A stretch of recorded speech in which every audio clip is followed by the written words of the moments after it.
I think Far Cry is Ubisoft's most defining game, at least in my opinion. I recently made a video about Ubisoft's failure with Watch Dogs. And while Watch Dogs' failure did hit different because it was sad, Far Cry is a whole other shit show. Can you believe that? In the same decade, they ruined 2 game franchises. But if I were to compare by failing which game hurt more people, Far Cry or Watch Dogs, it's Far Cry by 10 times, bro. Far Cry always was different and unique because of the main antagonist. The prominence of this big bad character who almost carried every game. Whether it was Voss from Far Cry 3, Pagan from Far Cry 4, Joseph Seed from Far Cry 5. I mean, these characters have become iconic in gaming outside of Far Cry. I mean, these are well-known people. In fact, when you play a Far Cry game, you're looking forward more to the antagonist than the main character yourself. But Ubisoft ruined it all. What's going on, ladies and gentlemen of the internet? I'm Trey. Welcome back to a brand new video, guys. If you guys enjoyed this video, make sure you leave a like, comment, and subscribe. But let's get into how Ubisoft ruined the Far Cry franchise. Far Cry 3 really mainstreamed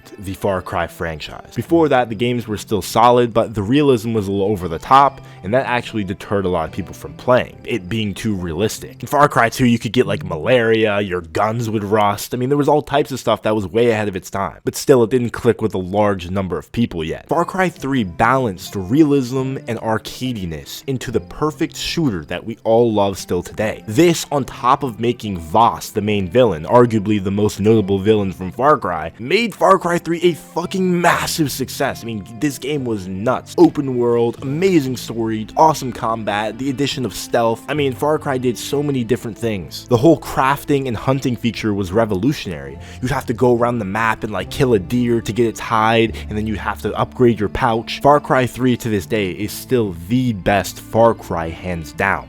I don't think anyone can disagree, and I don't think there's any reason to. Oh, it was such a beautiful game, man. They just did everything right. All of a sudden, we get Far Cry 4. Now, Far Cry 4 is an interesting game because it's not necessarily bad. Far Cry 4 relied on co-op being the main way to argue that it's a new game. That was really the reason for Far Cry 4. I played through the entire game, and I can't notably think of anything different, and that's why no one's really mad at it, but no one's really too happy about it. The antagonist was interesting, but I didn't really care for him personally. So when people think back to Far Cry 4, all they can think about is really just copy and paste. Far Cry Primal comes out. Far Cry Primal once again was a duplicate. This is when we started to worry about the franchise potentially going downhill. Yes, Far Cry Primal was very different. I mean, you're throwing spears and shooting bows instead of anything normal. The prehistoric game. This game was really just Far Cry with a prehistoric skin pasted on top of it. It got boring. Prehistoric times are a difficult time to do a game for a reason. There's not really that much depth to the combat there. It's not really meant to be a Far Cry game at that period in time. And I respect them for trying it because it's something different and a reach. But now we were looking at 2 Far Cry games in a row that weren't necessarily living up to expectations. What was Far Cry 5 going to bring us? Far Cry 5 brought us happiness. Initially, the game was hated actually because of the antagonist. You see, all the other antagonists in Far Cry games generally were pretty charismatic, interesting people. But Joseph Seed was a little bit different. He was a little bit more quiet, a little bit more composed. He was insane, but he just had a different demeanor to him that personally I thought was cool, but it seemed like a lot of people did not connect with him.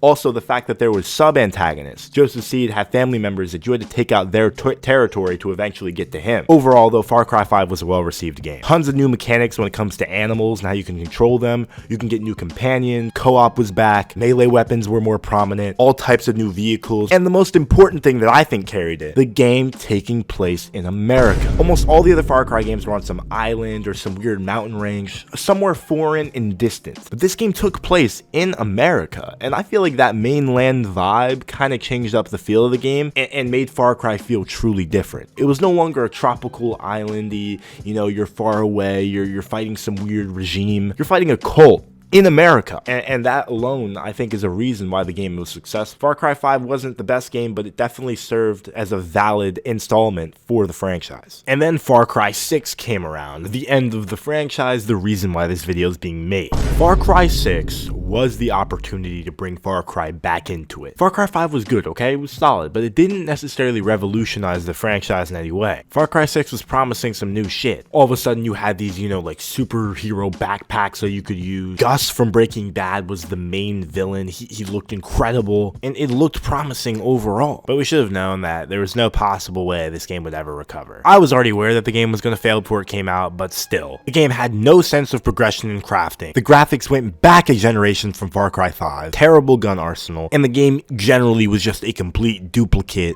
of the last two games. Once again, we saw Ubisoft departing from the direction that they were going in. Far Cry 5 was good, and it was looking like the sequel could potentially be revolutionary. So many things in Far Cry 6 were a complete regression, and if it wasn't regressed, it was the same. There was no value in purchasing the game for $60 unless you thought this was Breaking Bad Season 6 and you wanted more Giancarlo Esposito. Unfortunately, that shit is not worth it. Far Cry 6 died faster than Among Us. The game was bound to fail, and it did fail. Far Cry 3 was a prime realistic survival experience. It brought in everything that you wanted into one game. But because of Far Cry 3's overwhelming success, Ubisoft failed to realize that they had to innovate on it. Instead of just copying Far Cry 3 over and over and over again, they needed to really go above and beyond with it, but they didn't, and eventually the flame fizzled out into a shitty franchise. So basically, the success of Far Cry led to the failure of it. Far Cry 6 relied way too much on Giancarlo Esposito being a big thing. That's almost their entire selling point. They had him in trailers and gameplay reveals. I knew that that's what the budget was going to, and they proved me right. I don't even think they should make another game. They should leave it where it is, say that these are the games we made, let's make a new IP. But there's nowhere to go forward with the series that I trust Ubisoft with another $60. I'm sorry. From now on, we'll look back on Far Cry 3 and maybe Far Cry 5 with a little bit of nostalgia, but that's all we'll get. Guys, I hope you did enjoy this video. If you did, make sure you leave a like, comment, and subscribe for more content like this. Let me know what your favorite Far Cry game is. Let me know down below in the comments. As always, guys, I'll see you in the next one. Peace out.